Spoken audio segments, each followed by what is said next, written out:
एक लड़के के सीक्रेट रूम में दो लड़कियां कैद हो जाती है और चाबी खो जाती है। तो बने रहिए वीडियो के लास्ट तक। कहानी के शुरू में एक लड़का दिखाया जाता है जिसका नाम एड्रियन था। यह बहुत परेशान होता है और ज़मीन पर बैठा होता है। अक्सर इसकी दोस्त इसे छोड़कर चली जाती है जिससे यह बहुत प्यार करता था।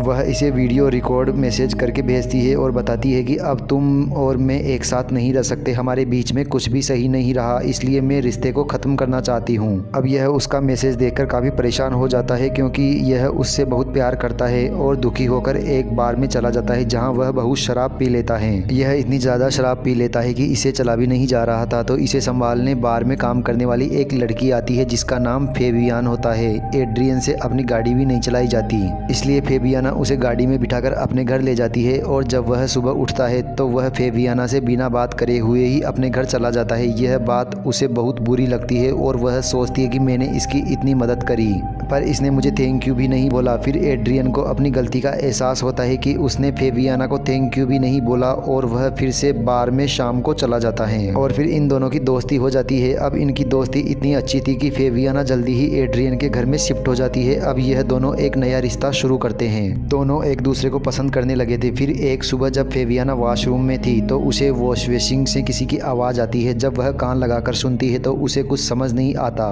फिर जब वह नीचे आती है तो टेबल पर कुछ कागजों को बिखरा हुआ देखती है। जब वह इन्हें उठाती है तो एड्रियन आ जाता है और कहता है कि प्लीज़ इन सब चीज़ों को हाथ मत लगाना। अब फिर दरवाजे की डोरबेल बजती है और जब यह देखते हैं तो दो पुलिस ऑफिसर आए थे। यह एड्रियन की पहली गर्लफ्रेंड के बारे में पता लगाने आए थे जो 2 दिन से गायब थी। उन ऑफिसर को एड्रियन पर शक था कि कहीं उसने उसे मारकर घर में छुपा दिया हो, पर तभी एड्रियन उसकी दोस्त का यह वीडियो दिखाता है कि वह छोड़कर जा चुकी है, जिसे देखकर यह ऑफिसर जाने लगे थे। मगर इन ऑफिसर में से एक फेबियाना का दोस्त होता है और वह कहता है कि क्या तुम्हें इस आदमी के साथ रहना ठीक लग रहा है? तुम इस आदमी से बचकर रहो, मुझे कुछ ठीक नहीं लग रहा। ऑफिसर की बात सुनकर फेबियाना भी सोच में पड़ जाती है पर उसके मन में लालच होता है। उसे एड्रियन की तरह ही हैंडसम और अमीर लड़का चाहिए था जिसके साथ वह जिंदगी गुजार सके और जो चाहे कुछ भी कहे। अब वह एड्रियन के साथ ही रहने का फैसला करती है। अब कुछ दिन ऐसे ही गुजर जाते हैं। अब एड्रियन के घर में फेबियाना के साथ कुछ अजीबो चीजें होने लगती हैं। एक दिन जब वह नहा रही थी तो अचानक गर्म पानी आने लगता है जिससे उसका शरीर जल जाता है। और एक दिन वह अपने बाथ टब में बैठी थी,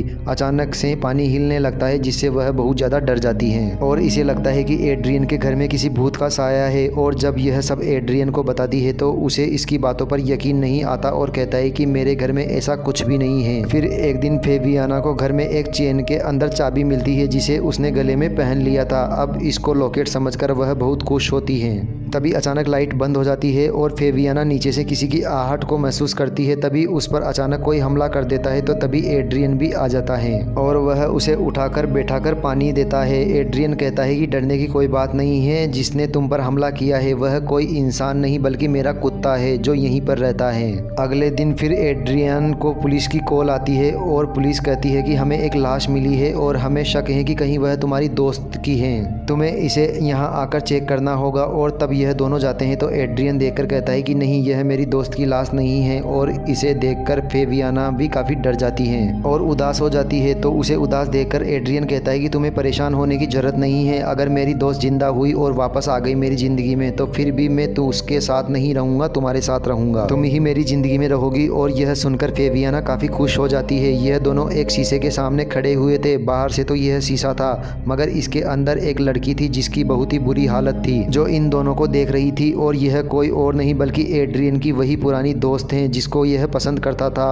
और वह कई दिनों से गायब थी। मगर यह कहीं नहीं, यह एड्रियन के घर में ही थी जो शीशे के उस पार एक कमरे में कैद होती है। वह बाहर से तो शीशा नजर आता था मगर अंदर से वह एक कमरा होता है और वह अंदर से इन दोनों को देखा करती है। अंदर से तो घर की हर चीज नजर आएगी मगर बाहर खड़ा इंसान अंदर शीशे के नहीं देख सकता था। एड्रियन की दोस्त की हालत बहुत ज्यादा खराब होती है और अब यहीं से कहानी पुराने समय की दिखाई जाती है कि आखिरकार यह लड़की यहाँ अंदर फंसी कैसे। अब दिखाया जाता है कि इसका नाम बेलन होता है और एड्रियन इसके साथ बहुत खुश होता है। एड्रियन को इस शहर में आर्केस्ट्रा यानी जो हाथ से म्यूजिक को कंट्रोल करते हैं उसकी नौकरी मिली थी और इसलिए वो बेलन के साथ इसी घर में शिफ्ट हुआ। यह अपनी लाइफ अच्छे से जी रहे थे। एड्रियन की आदत हर लड़की से फ्री होने की थी। एक दिन बेलन उसे एक लड़की के साथ देख लेती है और उसके बाद उसको उस पर शक होने लगा। और एक दिन वह चाय पी रही थी, तभी उसके पास एक लेडी आकर बैठती है जो इस घर की मालकिन थी। बेलन दुखी होकर उस लेडी को बताती है कि एड्रियन मेरा भरोसा तोड़ देता है, मैं उससे बहुत प्यार करती हूँ और मुझे दुख होता है कि मैं किसी और के साथ उसे देखूं। तो लेडी कहती है कि इसमें परेशान होने वाली बात क्या है, तुम अपने प्यार को टेस्ट कर सकती हो, चलो मैं तुम्हें एक चीज दिखाती हूँ। वह घर के सबसे बड़े कमरे और अलमारी की साइड में चाबी लगाकर एक दरवाजा खोलती है जो एक खुफिया कमरा था। इस कमरे की हालत तो अच्छी नहीं थी, पर एक आदमी के लिए यहाँ पर सभी प्रकार की सुविधा थी।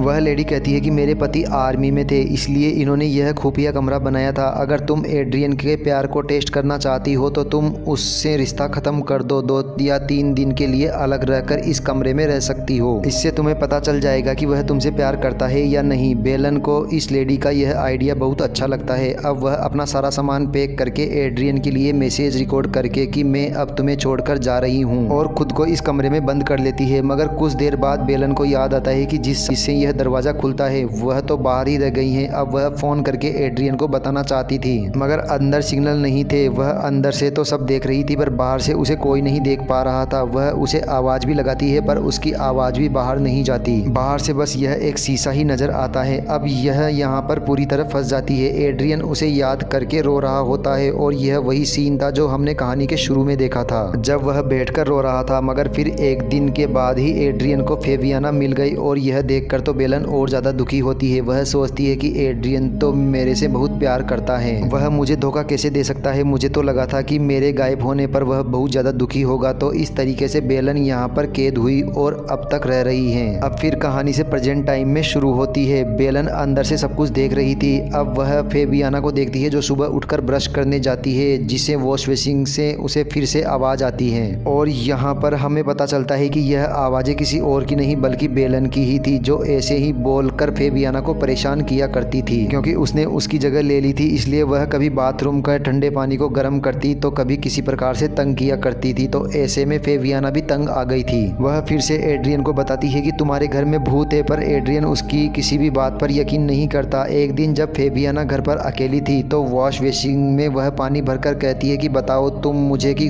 तुम कौन हो, आत्मा हो या इंसान। तभी पानी वाइब्रेट होने लगता है। हम देखते हैं कि बेलन इसी खुफिया कमरे से पाइप को जोर जोर से मार रही थी, इसलिए पानी वाइब्रेट हो रहा था। अब फेबियाना को एहसास हो जाता है कि इस घर में कोई इंसान है जो मुसीबत में फंसा हुआ है और उसे देख सकता है। अब जब वह कमरे में जाती है तो उधर एड्रियन का कुत्ता था जो शीशे को खोलने की कोशिश कर रहा था, क्योंकि यही एक डॉग था जो जानता था कि बेलन इसी शीशे के पीछे फंसी हुई है। तो उसे यह देखकर पता चल जाता है कि एड्रियन की दोस्त इसी शीशे के पीछे फंसी हुई है और इसी कमरे में फंसी हुई है। इसके बाद वह कमरे में अलमारी चेक करती है तो उसे एक लॉक मिल जाता है जो एक चाबी से खुल सकता है, और उसी चाबी से जो इसने गले में लॉकेट समझकर पहनी हुई थी। जब यह चाबी लगाने वाली थी तो इसके मन में लालच आ जाता है और यह सोचती है कि एड्रियन जैसा अमीर लड़का अपने पुराने प्यार के आने से इससे दूर हो जाएगा, इसलिए यह लॉक नहीं खोलती और उस कमरे को ही बदल देती है। अब जब एड्रियन घर आता है तो वह अपना कमरा बदला हुआ देखकर काफ़ी हैरान होता है और वह बदला बदला सा नजर आ रहा था। तो फिर भी फेबियाना सोचती है कि वह अपनी दोस्त की वजह से परेशान है। अगली सुबह फेबियाना का ऑफिसर दोस्त घर पर आता है। इसने पहले भी बताया था कि एड्रियन अच्छा इंसान नहीं है। वह एड्रियन की लड़की के साथ तस्वीरें दिखाता है। अब इन तस्वीरों को देखकर फेबियाना भी समझ जाती है कि एड्रियन अच्छा लड़का नहीं है। अब वह दोबारा से वापस वॉश बेसिन के पास जाकर उसमें पानी भरकर दोबारा से सवाल पूछती है, मगर अब कोई जवाब नहीं आता। तो फेबियाना डर जाती है कि कहीं उसकी दोस्त मर तो नहीं गई, क्योंकि उसे गायब हुए 2 हफ्ते हो चुके थे। अब यह उस अलमारी के पास जाती है और चाबी लगाकर दरवाजा खोलती है तो उस रूम की